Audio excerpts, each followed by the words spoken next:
الذين لا يعلمون لولا يكلمنا الله أو تأتينا آية كذلك قال الذين من قبلهم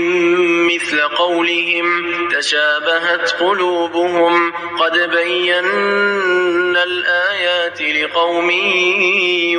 يوقنون إنا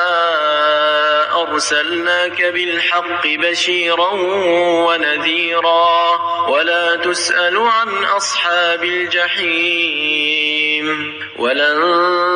ترضى عنك اليهود ولا النصارى حتى تتبع ملتهم قل إن هدى الله هو الهدى ولئن اتبعت أهواءهم بعد الذي جاءك من العلم ما لك من الله من ولي ولا نصير الذين آتيناهم الكتاب يتلونه حق تلاوته أولئك يؤمنون به ومن يكفر به فأولئك هم الخاسرون يا بني إسرائيل اذكروا نعمتي التي أنعمت عليكم وأني فضلتكم على العالمين واتقوا يوما لا تجزي نفس عن نفس شيئا ولا يقبل منها عدل ولا تنفعها شفاعة ولا هم ينصرون وإذ ابتلى إبراهيم ربه بكلمات فأتمهن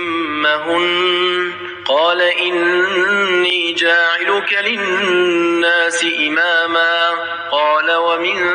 ذريتي قال لا ينال عهد الظالمين وإذ جعلنا البيت مثابة للناس وأمنا واتخذوا من مقام إبراهيم مصلى وعهدنا إلى إبراهيم وإسماعيل أن طهرا بيتي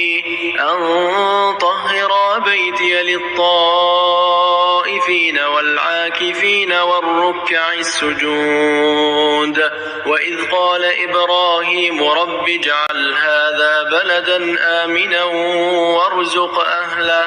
وارزق أهله من الثمرات من آمن منهم بالله واليوم الآخر قال ومن كفر فأمتعه قليلا ثم أضطره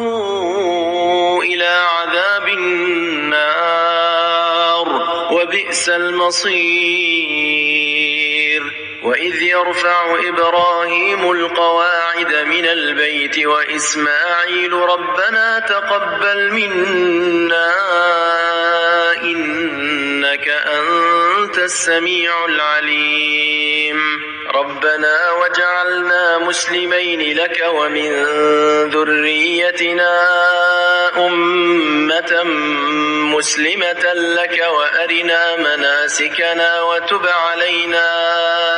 إنك أنت التواب الرحيم ربنا وابعث فيهم رسولا منهم يتلو عليهم آياتك ويعلمهم الكتاب والحكمة ويزكيهم إنك أنت العزيز الحكيم